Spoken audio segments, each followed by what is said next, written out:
en 10. Hola, ¿qué tal? Soy el doctor Pablo Maravilla. Actualmente soy subdirector de investigación biomédica en el Hospital General Dr. Manuel G. González, el cual se ubica en el sur de la Ciudad de México. Mi principal línea de investigación es la blastocistosis.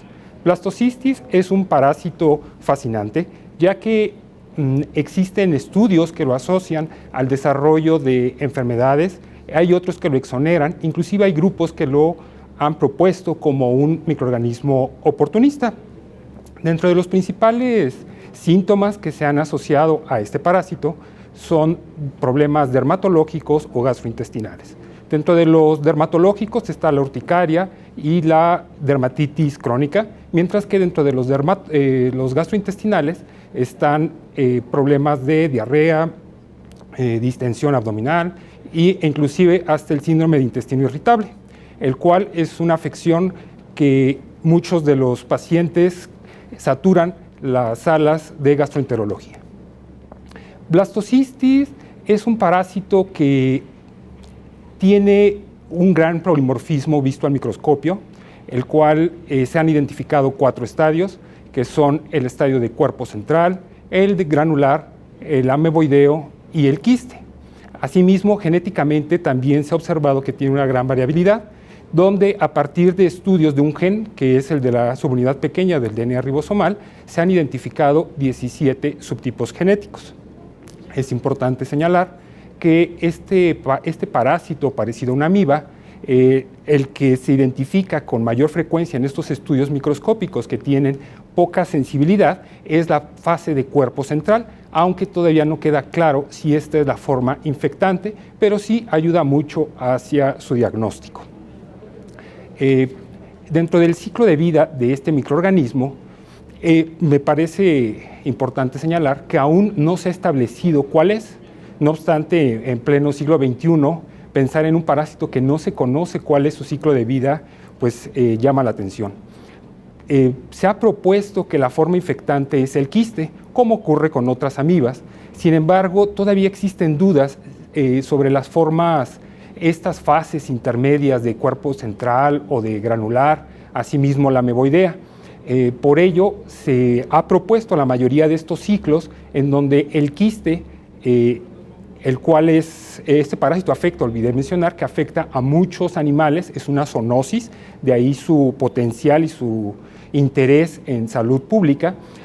Los animales que están infectados liberan los quistes, los cuales contaminan alimentos y bebidas. De esta forma puede propagarse el ciclo de vida de este microorganismo. Su frecuencia varía, a nivel mundial varía de acuerdo del país y de la población en estudio. Tenemos en los países desarrollados, por ejemplo, la frecuencia de este microorganismo es de un 10 a un 15%, mientras que en los países en vías de desarrollo se han documentado inclusive hasta más del 60%. Inclusive, actualmente está por arriba de las amibas, Entamoeba histolítica, Giardia, Cryptosporidium. Este microorganismo es sin duda el más frecuente que se identifica en los estudios coproparasitoscópicos.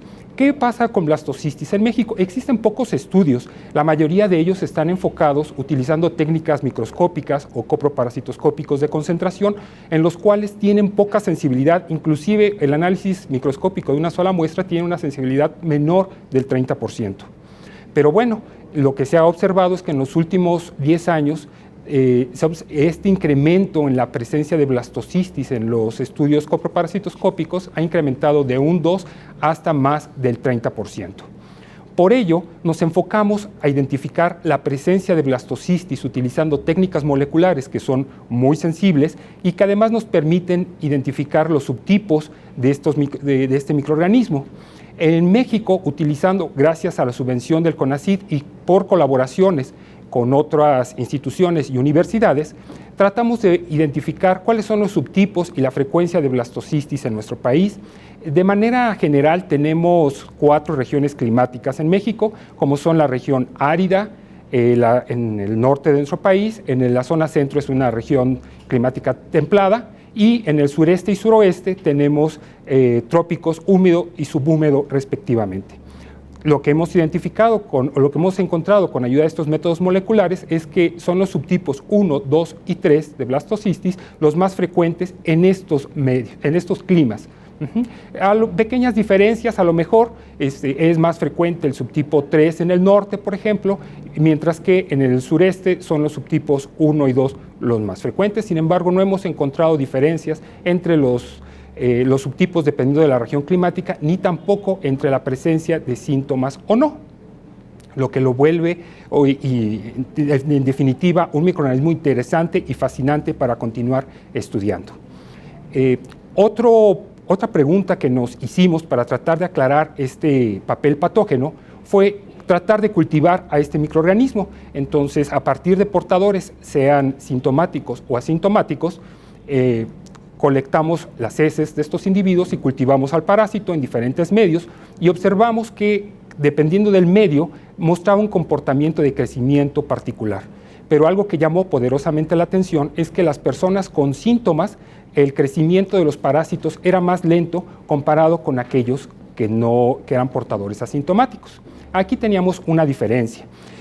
Quisimos abordar de una manera más profunda cuál era el papel patógeno en estos microorganismos y desarrollamos un estudio de casos y controles.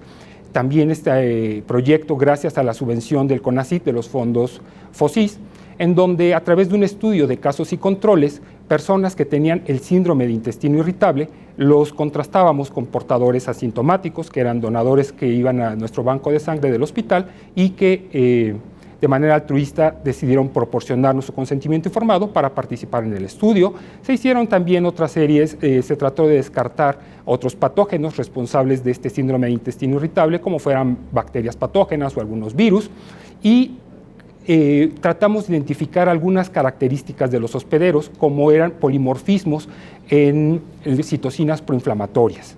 Porque si bien el síndrome de intestino irritable no se caracteriza por una inflamación importante, sí se han encontrado que este proceso de inflamación es crónica. Dentro de los principales hallazgos de microorganismos en los pacientes comparados con nuestros controles fue que blastocystis se asoció al desarrollo de síndrome de intestino irritable. En realidad no encontramos algún otro patógeno importante, quizás algún virus por ahí como un rotavirus, o bacterias las comensales, pero no encontramos nada más. Lo que sí nos llamó poderosamente la atención dentro de los polimorfismos de las citocinas que analizamos fue la presencia de un polimorfismo en el promotor 396 de la interleucina 8, en donde después de realizar este análisis comparativos entre los casos y los controles, vimos que las personas que tenían este polimorfismo eran susceptibles en un 30% de desarrollar el síndrome de intestino irritable. Si contrastábamos la presencia o no de blastocystis, indistintamente si fuera caso o control, encontramos que nuevamente este polimorfismo asociado en aquellos que tuvieran o que desarrollaran blastocystis. Pero cuando analizamos estos dos factores de riesgo conjuntamente, la presencia de este polimorfismo y la presencia de blastocystis, la probabilidad para desarrollar síndrome de intestino irritable se incrementó hasta casi un 43%. El síndrome de intestino irritable se caracteriza por diferencias o alteraciones en los hábitos del colon, principalmente hay alivio a la defecación y diferencias o cambios en la consistencia y frecuencia de heces. En ocasiones es más frecuente en las mujeres que en los hombres y dependiendo de la población, esta relación varía entre 1 a 3 o de 1 a 5. Finalmente podemos ir concluyendo algunos hallazgos que consideramos relevantes, como son que en nuestra población, al menos, hemos encontrado que blastocystis se asocia al desarrollo de síndrome de intestino irritable. Los principales subtipos que circulan en México, independientemente del clima y de la población, son los subtipos 1, 2 y 3. Hemos encontrado un marcador fenotípico, que es el crecimiento, que nos ha permitido ahorita orientarnos hacia si hay cepas patógenas o explicar la patogenicidad de este microorganismo. Bueno, les agradezco, reiterando, soy el Dr. Pablo Maravilla del Hospital G.A. González, mi email es maravillap@yahoo.com. Si tienen alguna duda, con mucho gusto podrán contactarme.